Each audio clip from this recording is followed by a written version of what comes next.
It took author Jeff Johns and artist Jason Fabok over 4 years to create the 3-issue series Batman 3 Jokers. And personally, I think that it's been well worth the wait. The first book is incredibly detailed, both in its art and its writing. Fabok uses small, dense panels, playing with a traditional 9-panel grid, which is exactly what it sounds like, a 3x3 page of panels. Never does he throw in a splash page or break a panel. Everything here is very tightly controlled. The interiors of those panels are detailed with lots of small lines building shapes and defining features of our lead characters. Author Johns has made sure to create smooth scene transitions, easily taking us along a journey that, at times, spans decades of Batman's history. More importantly, he's successfully introduced our main cast, which consists of Bruce Wayne, the Batman, Barbara Gordon, or Batgirl, and Jason Todd, who calls himself the Red Hood. All 3 of these heroes have been hurt by the Joker before. Barbara was paralyzed for a time, while Jason was once believed dead, killed by the Joker, and although he survived that Joker's assault, he still has the damage to show for it. While doing all of that writing work, Johns has also layered in questions about how people are affected by trauma, whether or not superheroes actually make the world a better place, or do they just create bigger problems? None of which even begins to touch upon this series' main selling point, that Johns and Fabok are introducing the idea that there are 3 Jokers active in the DC universe. Normally, 1 Joker is enough to bring Gotham to its knees. But 3 of them? Who could stop such a force of chaos? Well, hopefully Batman. My name is Ben, and this is Comic Book Breakdown episode 15.2, Batman 3 Jokers, Seeing Red.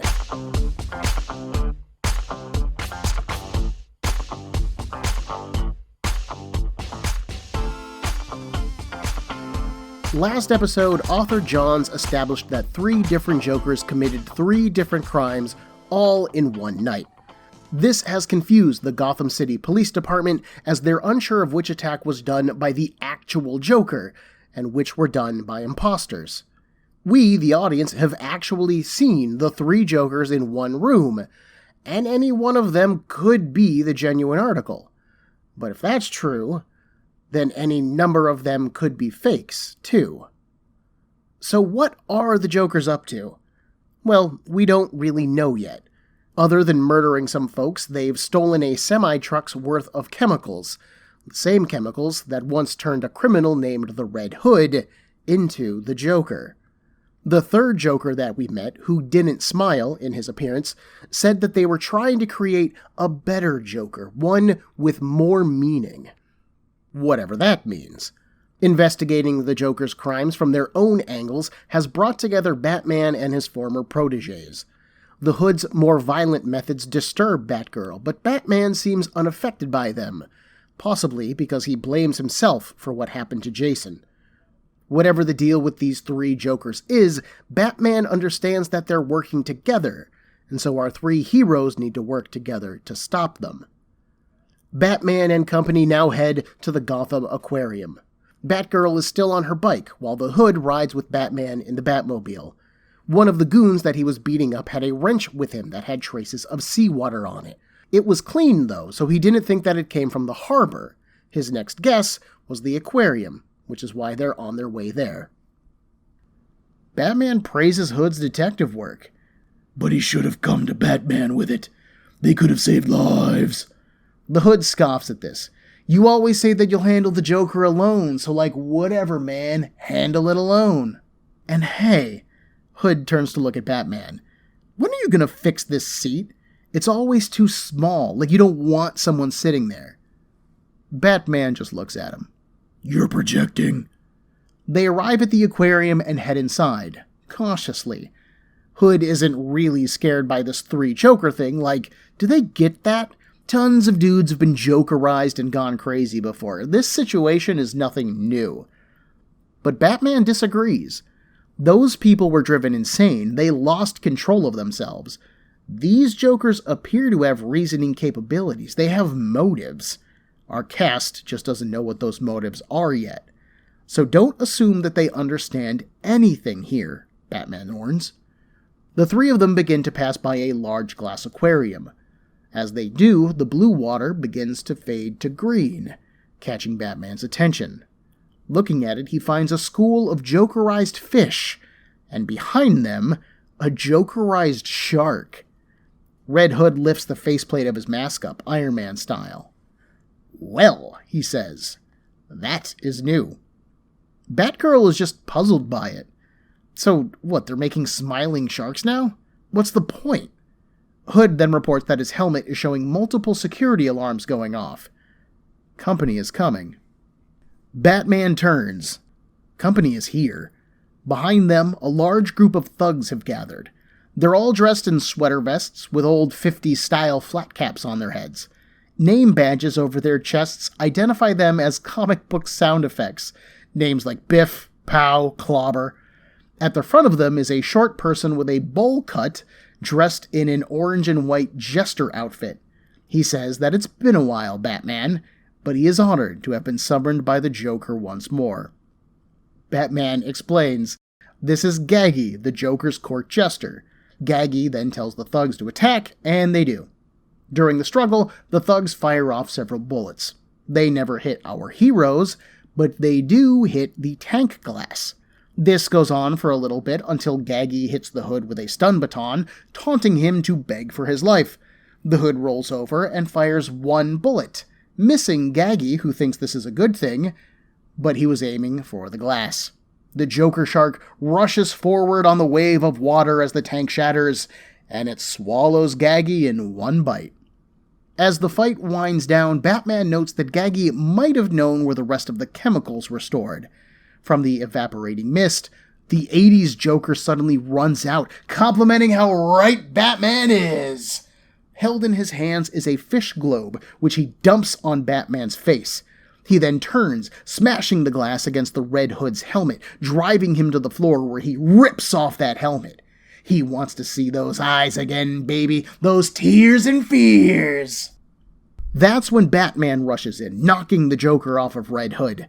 Batgirl takes over next, and they beat him up until he just lays there on the floor, panting. Batgirl stares at the Joker. That is him, right? Batman scans the room. He certainly has the look, he has the laugh, the fish, but Batgirl notices that Batman isn't saying, "Yes, that's the Joker." So, is it? Red Hood stands, cursing. The chemicals fogged his mask lens up. That's why he didn't see the Joker's attack coming. He'd have had him if it weren't for that. Batgirl just stares at him. Does it even matter? And it does to him. Hood walks up to the Joker and kicks him in the ribs. Batgirl pulls him back as Batman contacts Commissioner Gordon. He reports that they've got a Joker, and Gordon says that he's got one pinned down too. He gives Batman the address. Batman then turns to Batgirl and the Hood. He's going after number 2. They need to wait here for transport to Arkham. Check the body for weapons, make sure he's secure. The Joker always has something up his sleeve. Cut to the Joker, handcuffed and sitting on a chair. A series of metal cards slide out of his sleeve, clanging to the ground. The Hood and Batgirl start questioning his identity between themselves. The Joker hasn't used smiling fish or metal playing cards in years. But he sounds like the Joker. Maybe he's a bit thinner? He could be a different one, maybe. The Joker chimes in. He hasn't used acid flowers in a while either, and then he leans back. A stream of acid jets through the air, but Batgirl pulls the Hood back so that it doesn't touch him. They then search the Joker for more weapons, and I really would have done that first, and he taunts them while they do. Yeah, he's booby-trapped. He is the trap. He's the cycle of pain that all of them are trapped in. Like the Hood here, who takes on the identity of the man who killed them? That's not something that a sane person does. The Hood turns away from the Joker. He took the name in order to own what happened to him. He is what the Joker made him, and he's going to kill the Joker because of it. This makes the Joker laugh. But the Red Hood just draws his pistol. Batgirl, Barbara, tells him to put the gun away. Hood holds the gun up. This doesn't stop until the Joker is dead. Barbara argues that Batman wouldn't do this. It isn't right. This is where the Joker steps in. Batman isn't here, though. And honestly, doesn't that prove his point? Joker beat Jason nearly to death, and all that Batman did was arrest him, throw him into Arkham again, and look at that! He escaped. And they've done this game again and again and again. The Hood argues that what the Joker did to him only made him stronger. Oh, sure, kid, that's it.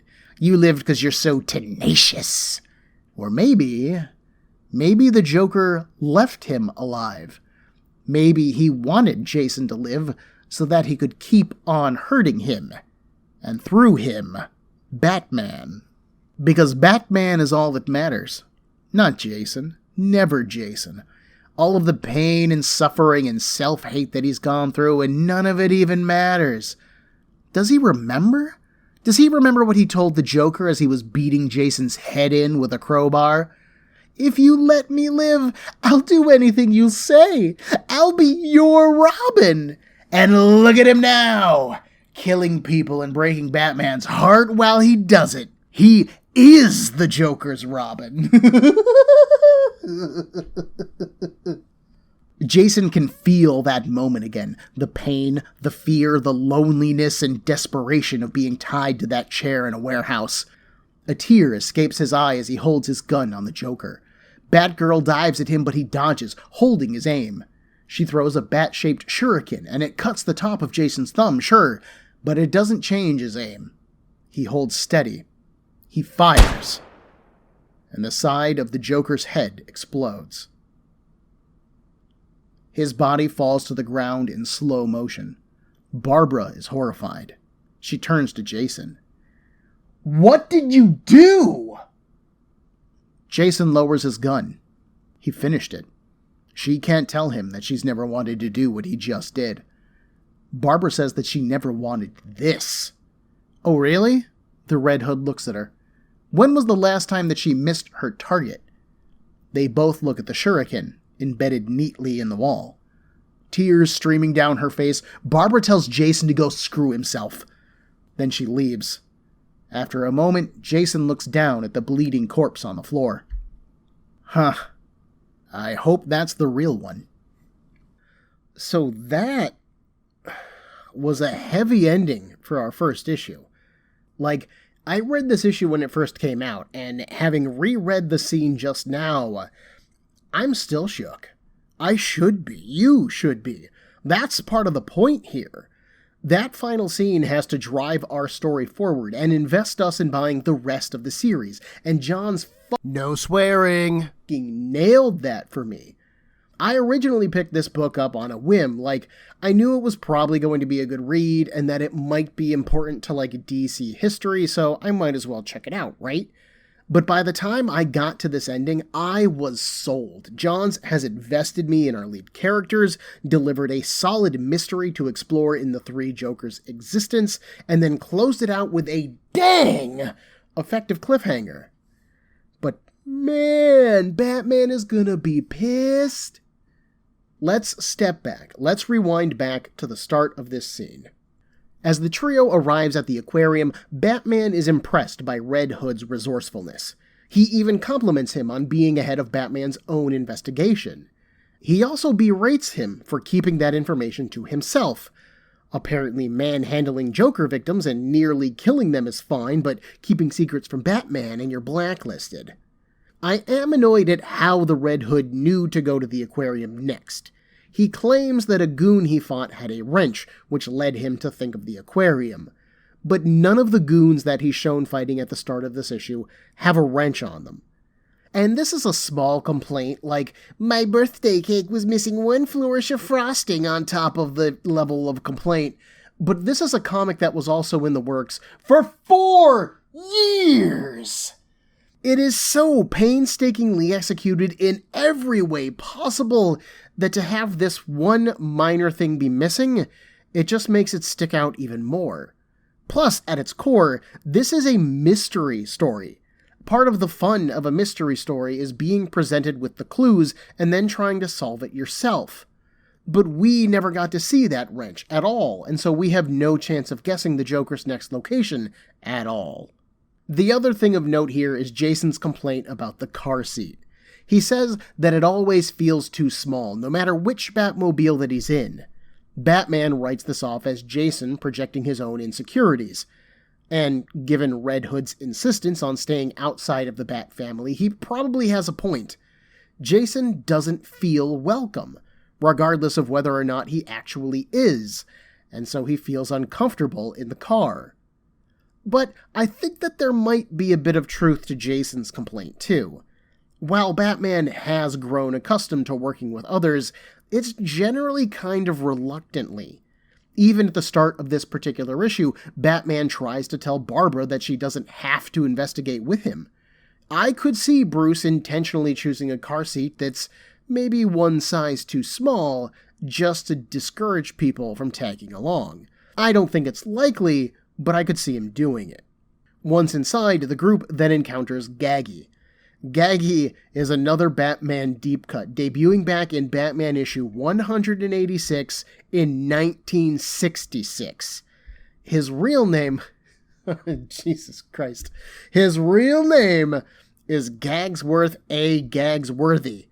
And that's kind of it. He worked for the Joker then, and now he is dead. Once again, author Johnson's demonstrating that all of Batman's history is in play, but Gaggy is such a footnote in that history that his death here is fairly unimportant. No one cared about Gaggy to begin with, so Johns is basically free to kill him here without throwing Batman continuity into a tizzy. Gaggy actually lives up to his name. The shark gagged on Gaggy's corpse, which in turn makes it a gag. That's 3 levels of gag pun right there. You gotta appreciate this issue just for that. Then we have the main event, the Joker's arrival. He goes down fairly easily, and I mean, the Joker is a physically normal human after all, but I love that he gets to the Red Hood. The Joker goes for Batman first, obviously, then the Red Hood, who can see him coming, he can hear him joking. He saw the Joker attack Batman first. There is no real reason why the Hood falls to the Joker's attack so easily. He ends up playing this off later as there was fog in his eyes, and sure, maybe that's true, but I think Jason froze in fear. Hearing the Joker's voice, seeing him look like he did back then when he brutalized Jason, it brought all of that horror and disgust and anxiety back, and he just froze. Maybe it was only for an instant, but that's all the time that the Joker needs to kill someone. But between the 3 heroes, they do manage to down him. That's all fine and good, but then a second Joker draws Batman away. That is where things go wrong. Without Batman to enforce the search for weapons, or to calm Jason down, or to even just punch the Joker out, things quickly spiral out of control. Jason and Barbara are both on edge when Batman leaves. This is the man who nearly killed them both, who scarred their lives oh so strongly.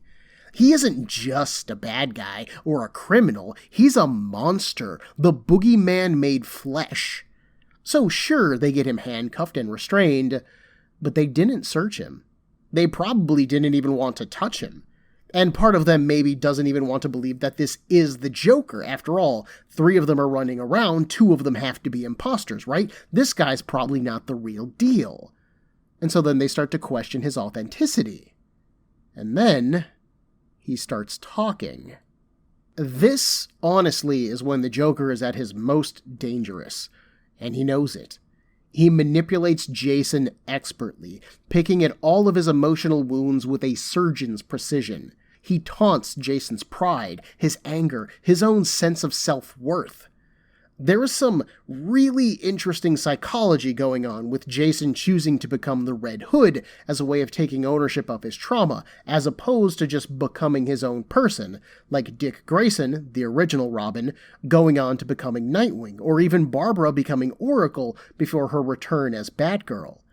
So when the Joker claims Jason as his own Robin, making Batman suffer just by being himself, it rings true. Jason knows that Bruce is hurt by his actions. I would honestly say that there's a part of Jason that wants Bruce to hurt because of his actions. And even if Jason doesn't want to voice that intent. Add into that the simple idea of Arkham Asylum as a revolving door, and we come back to that oh-so-classic question that anyone who has watched Batman movies has asked. Why doesn't someone just kill the Joker? In the meta sense, we as the audience know that the Joker will never be redeemed.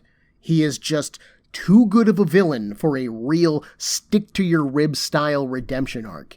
He is a monster, and even I, someone who tries to condemn killing, even in my fictional comic books, think that Batman should just kill this guy. But we're reading a story, and we are the ones who know that. So we come at this with the knowledge and perspective that our characters just don't have. For all of their vigilantism, Batman does his best to obey the law, so he cannot kill. Otherwise, he's just another criminal like the people that he's fighting. There's also always the hope that a criminal can repent, even, yes, someone like the Joker, as unlikely as that is. Just look at Harley Quinn, who has gone from the Joker's silly sidekick/disciple to her own woman, forcing basically an alliance on Batman in the most recent comics. But holding out hope means more potential victims. And as one of those victims, Jason is finally pushed too far. Barbara tries to stop him, and we are made to question how seriously she made that attempt, and he ends up shooting the Joker.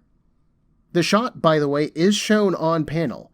It's fairly graphic, but we are shown it in order to prove that this isn't a fake-out, or a hoax, or Jason fired the gun but then missed and they just wanted to end on a cliffhanger. No. Jason shot the no swearing Joker.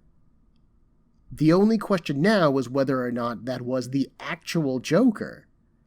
And this is one of those things that immediately intrigued me about this story. Ostensibly, this story is about 3 Jokers, and Johns has just knocked us back to 2. And we're really no closer to answers about them now than we were at the beginning of the issue. Although, the 3rd Joker that we saw in the cabin did say that they were going recruiting. Book 2 opens on a beautiful, sunny day in the suburbs. A purple and green food truck-looking vehicle pulls up to a house. A Joker, identified as the comedian, steps out, walks into his house, and spreads his arms wide. "Honey, I'm home!" A nervous blonde woman, wearing a comfortable dress and an apron, is setting a small table in the kitchen. Dinner is octopus and mashed potatoes? The comedian kisses her on the cheek and she flinches. "Where's Junior?" he asks. She calls Junior down from his room, but she finds him sitting on the stairs leading to the ground floor. "Please," she says, "I can only keep him down here for so long." The comedian calls for his son again. Reluctantly, Junior takes his mother's hand and is seated at the table. The comedian asks him what is wrong, and Mom jumps in. Octopus just isn't his favorite, that's all. Well, you know what'll fix that? A joke. What do you call octopus triplets that look alike? Identical! He laughs enthusiastically and looks around the table. Good one, right? Then a voice intrudes, asking what he's doing. Suddenly, the suburbs are gone. The freshly cooked octopus is replaced by some form of canned meat. The house is a dilapidated ruin, and his son is a battered pink teddy bear. Mom is a female mannequin. The comedian's smile is gone as he answers the 3rd Joker, now identified as the criminal, stands with his hands folded behind his back. "He was having dinner," the comedian replies. "With whom?" the criminal asks. "Myself." Ha. The criminal moves in closer, resting his hands on the mannequin's shoulders. The comedian needs to stop coming here. The comedian glares at him. Don't touch her. But the criminal knocks the mannequin over. There is no her. No one else matters except Batman. There is only Batman, and now, thanks to the comedian's idea, one of them is dead. The scene ends on the shattered image of the mannequin, transitioning to the fallen corpse of the Joker, killed last issue. I'm not a regular enough Batman reader to know how often authors demonstrate what is going on inside the Joker's head, but I think that it is a fairly rare thing to see. This time around, I would add that it's fairly normal, too. This is not what I would expect to be going on in the Joker's mind. In this particular fantasy, he has a wife and a son, a home in the suburbs. This is classic Americana.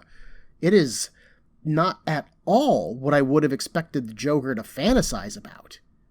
Even stranger, the wife and son seem like normal people. Like, they aren't happy to see Papa Joker come home, and there's clearly a subtext of fear undercutting the scene. They're both uncomfortable with him. Like, the comedian's dream fantasy is a home life, and that's fine, but it's a life where his wife and child are scared of him. That's messed up. The comedian doesn't want to be appreciated for his genius comedic skills. He wants to be feared instead, even by the people closest to him. And that is scary. The scene ends with the criminal Joker ruining the fantasy, and there's a lot going on there too. Ever since he first appeared, the criminal has felt like he is in charge of the Jokers. He certainly acts that way here, I would note, but he tells the comedian that his suggestion ruined things. One of the questions that I definitely have about the three Jokers is how they would interact with each other and who exactly is in charge. Like, how does that power structure work? And maybe that structure is more fluid than it looked in our previous issue. When the criminal has a good idea, maybe they go along with him, but then when the comedian has a good idea, they do that too. Leave it to the Jokers to build a criminal plot on ever-shifting plans. The criminal then tells the comedian to stop coming here, implying that this location is important and is visited often. His defense of the mannequin would imply that the woman is important to him. So this is less of an insane fantasy. This isn't something that he just dreamed up on his own. This is something that the comedian treasures. It means something to him. As we move forward, that is going to be important. But author Johns introduces it here in order to disorient us and to teach us about the two Jokers that we have left. The audience in general is much more familiar with Batman and his allies because they're lead characters of various comic books, while the Jokers are definitely more of a mystery, so Johns has to do a lot more work building for them in the story. Johns and artist Jason Fabok then spend a whole page showing us the dead Joker's body. Nothing of note really happens here other than a fly landing on the corpse's eye and then another one on his face, but that is done to reinforce the idea that the Joker is dead. Remember, this isn't a dream, or a hoax, or a fake-out. No, the Joker is D-E-A-D dead. And Jason Todd killed him. We then move into Gotham, where Gotham PD said that they had a Joker pinned down last issue. Commissioner Gordon stares at the window of a stately-looking brownstone building. Laughter comes from inside, but it isn't the Joker, or even a Joker. It's dogs. The Joker toxin has shrunken their pupils to single points and given them all red lips that are peeled back over sharp teeth. They are honestly really creepy looking. Our camera remains outside the building, but we see Batman appear behind the dogs. After a moment, the bark laughing stops. Then Batman opens the door and tells Gordon to call animal control. He's sedated the dogs. It's safe to come in. I would like to note real quick that Batman's no-kill policy extends even to dogs, apparently. So when people are like, the Joker is just like a rabid animal and he should be put down like one, Batman wouldn't even do that. Inside of the house, we, the police, and Batman stand over the shrouded corpse of Judge Wade Wells, who was mauled to death by his own dogs, although he was also poisoned by Joker toxin. Gordon doesn't get this murder. Judge Wells was retired. Why kill him? He isn't part of Gotham's incarceration system anymore. Batman explains that Wells didn't retire. He was forced to. Wells was taking bribes for Arkham officials who would then let prisoners go or stage escapes. Wells was one of the men responsible for Arkham's revolving door. The Joker just made sure that no one else would use Wells. He couldn't talk about his experiences or give any information on who he released. You know, like the constantly escaping Joker. Batgirl then arrives and she says that she needs to talk to Batman. Privately. Batman pauses. Where's the Red Hood? That catches Gordon's attention. Why, are you guys after him too? Batman says, The Red Hood isn't a criminal. Batgirl replies, yes, he is. Ooh, that's floopin' good. Batman and Batgirl then speed back to the aquarium, him in the Batmobile, Batgirl on her motorcycle. Batgirl is outraged, reaffirming to us that Jason has killed a man. But Batman seems unaffected by this news. He killed a Joker, not an innocent person. That's all that they know right now. But Batgirl wants to know what they're going to do about it. Calmly, Batman says that they can't do anything about it. And Batgirl is like, excuse me? He straight up murdered a guy. How can they not do anything? Well, if they arrest or bring in the Red Hood, he'll be forced to unmask, which would become a problem for the whole Bat family. Plus, as the sole witness of the murder, Barbara would have to do the same, or there's no case. But Batman assures her that he will talk to Jason. And she's like, talk to him? How are you so calm about this? Jason killed a guy who was tied to a chair. This wasn't like armed combat. He was just sitting there. Batman argues that Jason is suffering. When the Joker hurt her, Barbara was able to come out of it stronger. Jason healed wrong. He could have helped Jason get better, Barbara argues, and Batman wishes that he had been able to. He thought that Jason was dead, though. And he's going to hate himself forever for not giving him the help that he needed when he needed it the most. What about after, though? Barbara asks. Once Bruce did know about Jason, why didn't he bring him back into the fold? Help him recover from his experience, retrain him? Why wait until now to address him? There's a pause, and then Batman starts to raise his window. He had hoped that Jason would be more like her. And here we see the inherent divide between Batgirl and the Hood, and to some degree, Batgirl and Batman, and Johns' overall statement about our themes. These three people have all been damaged by some version of the Joker before, and they've all recovered, in one form or another. They're still motivated to fight crime, but where Bruce and Barbara have used their trauma to hone their edge, Jason has become more of a blunt instrument. Killing criminals, even ones as dangerous as the Joker, goes against everything that Batman and his family try to stand for. But Jason is the Red Hood. He's more Joker than he is Bat. And in Jason's defense, he did recover alone. Where Barbara had her father, Bruce, and the extended superhero family to help her recover from her injuries, Jason had no one. Bruce thought that he was dead for literally years, and Jason had no choice but to process that trauma alone. But can he be helped at this point? That's a good question. We cut to the Red Hood, who is beating the absolute still swearing out of some more Joker goons. He's down to one left, who protests as he's slammed against a brick wall. He cries out that the Red Hood didn't even ask them anything yet. The Hood replies that he doesn't like asking twice. Now, they were asked to hide a bunch of chemicals. Where? The goon can't say. Whatever the Hood will do, he, meaning the Joker, will do worse. A chime in the Hood's helmet picks up pool chemicals on the goon's face. The Hood tells him that the goon doesn't need to tell him anything else. But he needs to make sure that the goon doesn't go anywhere until the cops show up. Then the goon starts screaming. Panels of Batgirl and Batman's conversation from moments ago run through the Red Hood scene, punctuating his actions. Batgirl tells her mentor that Jason needs to put the hood away, and the guns, and Bruce needs to make that happen. Batman tells Barbara that he will. Then he drives off and Batgirl follows. She notes that they're leaving the city. Did Jason head out of town? Batman replies no. But he needs to go to Blackgate.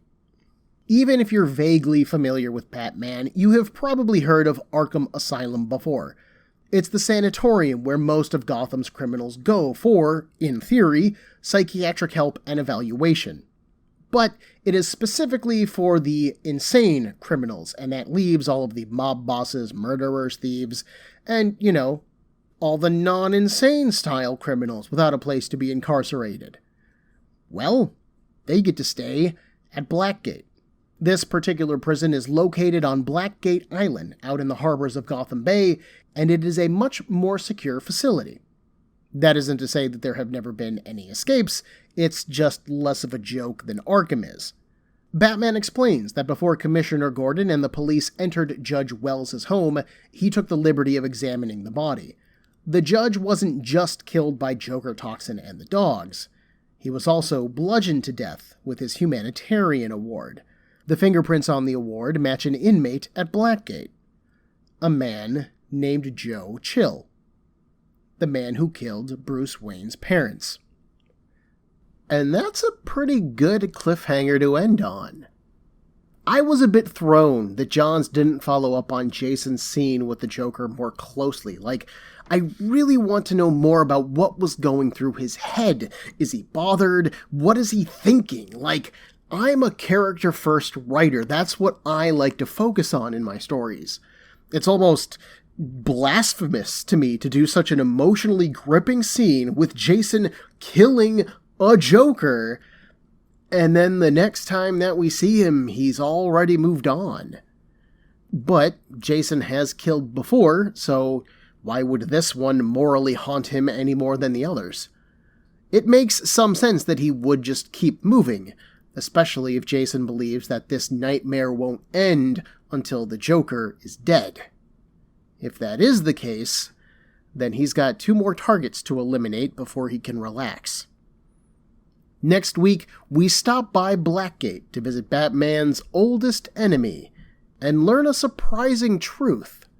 While Batman and Batgirl investigate the Joker's plot, the Red Hood finds himself right in the middle of it when he is confronted by both of the surviving Jokers. Join me next week for Comic Book Breakdown episode 15.3, Batman 3 Jokers. Things happen in threes. Everyone, there are a million podcasts vying for your time and attention, and I'd like to thank you for listening to mine. If you would like to get in touch with me to share a concern, request a series, compliment me, berate me, whatever you like, send me an email at cbbreakdown@gmail.com. Otherwise, thanks for listening.